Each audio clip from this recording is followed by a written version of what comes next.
G'day and welcome back to the channel, Ginger Ninja's Movie Reviews. I am the Ginger Ninja and these of course are my movie reviews. If you're new to my channel, thank you very much for tuning in, stopping by and checking it out. We're in right at the new year and we're doing something special to celebrate. We're jumping on board the Terror Train. That's right, we are looking at Terror Train from 1980. But before we get into that, I do want to take a moment to say a big thank you to all my new and existing subscribers. For any of my existing subscribers, you know I've been, getting towards that 1,000 subscriber mark, and we've hit it. So thank you so much. It truly means the world to me. So yeah, and to all my new subscribers, thank you so much for joining me on this journey, talking about these movies that I grew up with and that I really mostly enjoy. And we've got a few things coming up in the new year, which I'll talk about later on in the video. But let's get into this, shall we? Terror Train from 1980, directed by Roger Spottiswoode, if I'm pronouncing that correctly. The film stars Jamie Lee Curtis, Ben Johnson, Hart Bochner, and David Copperfield. Yes, that David Copperfield. Now the plot. 3 years ago, after a prank went terribly awry, the 6 college students responsible are targeted by a mass killer at a New Year's Eve party aboard a moving train. Yeah, so I mean, the setup for this is a classic revenge slasher formula, but the film tries to add a layer of mystery by keeping the killer's identity somewhat ambiguous until the very end. There's red herrings thrown in here and there. You think you know who it is because of what happened at the start, but maybe it's someone else. And look, this is actually helped by the killers changing into the costumes of their victims.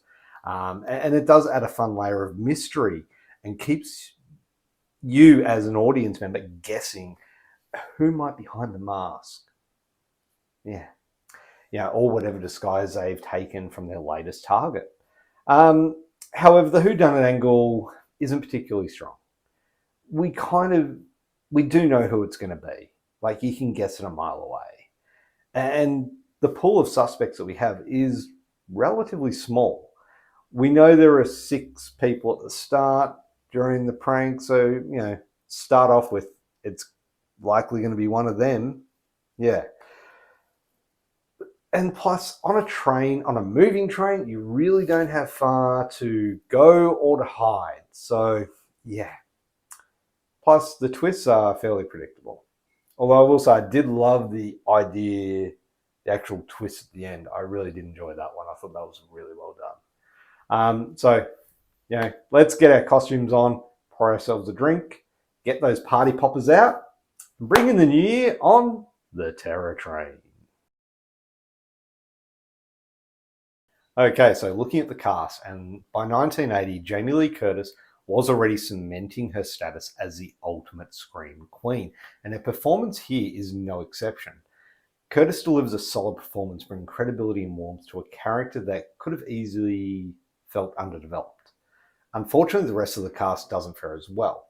The characters are largely one-dimensional, from your typical sleazy frat boys to disposable partygoers, and they do lack a lot of depth, and they exist primarily as cannon fodder for the killer. And then we also have David Copperfield, and like I said before, yes, that David Copperfield, the famous magician, who appears as a train's enigmatic illusionist.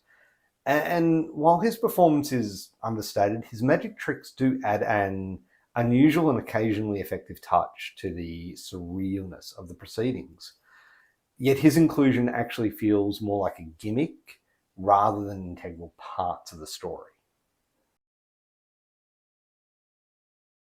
Now onto the directing and the writing. So the actual setting, being on a train, is a refreshing departure from your suburban locales or camping grounds, which are typical slashers of the era.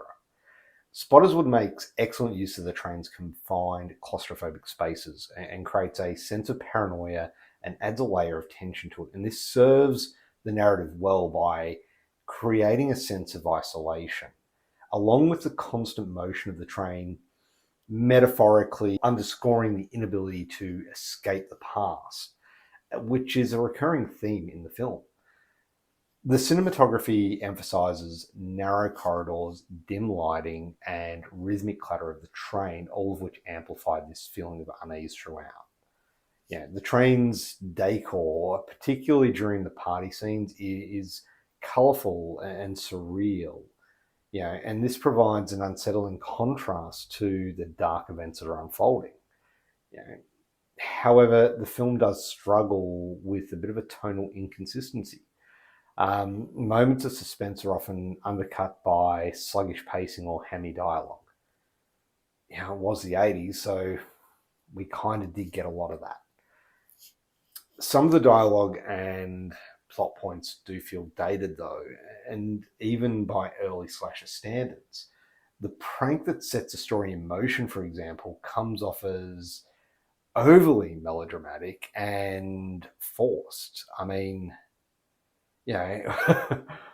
what was with the spinning? And yeah, it was really weird. Like, even watching it, and it's like, that is too much. The midsection of the film does tend to drag, and some of the scenes do feel unnecessarily prolonged. And while the train setting is a fantastic choice, the limited space, it does sometimes make the action feel somewhat repetitive. Now let's get on to the effects, which is usually my favorite part because I love the splatter effects, the physical effects of the 80s. It's one of my favorite eras of special effects.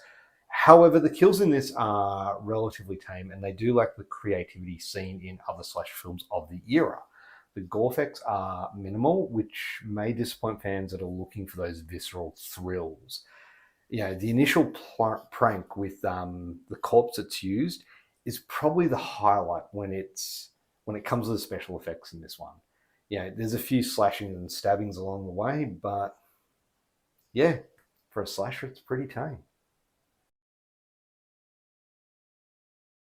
Now on to rewatchability, and look, honestly, I have not seen this in many, many years. And to be honest, I probably won't watch it again for a while. It's got a very intriguing concept, and it does have a strong lead performance from jamieleecurtis and a unique setting that sets it apart from other slashers of its time. But it's hampered by a lackluster script, shallow characters, and some pacing issues that make the 95 odd minute runtime feel longer than it should. The final confrontation also lacks an emotional punch of other slasher finales. Though I did like the thud at the end. That was pretty pretty good. So, final verdict. Look, this is an entertaining but flawed slasher film with moments of promise that never fully deliver. It's great for genre enthusiasts, but it's unlikely to convert a skeptic or someone who's new to the genre. It's fun, but it's missing something. If you look at some of the films from that era, there's a lot to choose from. This one just doesn't quite cut the mustard. Anyway, overall for a score, I will give it a 4.5 out of 10. Yeah, that was, I feel like it's being generous to it.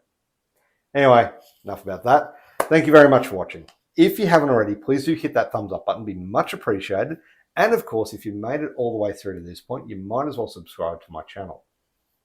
Hit that notification bell so you're notified every time I do release a new review. Now, I did say there would be some new stuff coming in. Well, it's a new year, so I will be doing some new things, but I'm bringing back some old things as well. I am going to be bringing back Trashy Tuesdays. I've missed that trashiness on Tuesdays, so yeah, that'll be coming back. We also will be going back in with Franchise Fridays, so keep an eye out for that. I have actually put a poll up on my community page. Now, it's between Paranormal Activity and Tremors. Who will win? Well, smart money's on Tremors at the moment, but we'll see. By the time this is released, this will be the final day. So get your votes in, so that way you can choose which movie or which franchise I'm going to review next. Other than that, thank you very much for watching. It is New Year's Eve, so make sure you have a great time, be safe, and thank you again for watching. Bye.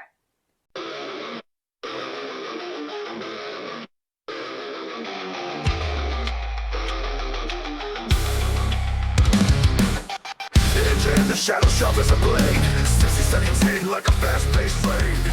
The energy is breaking down the plot. Vodka shots, taking aim at the big shot.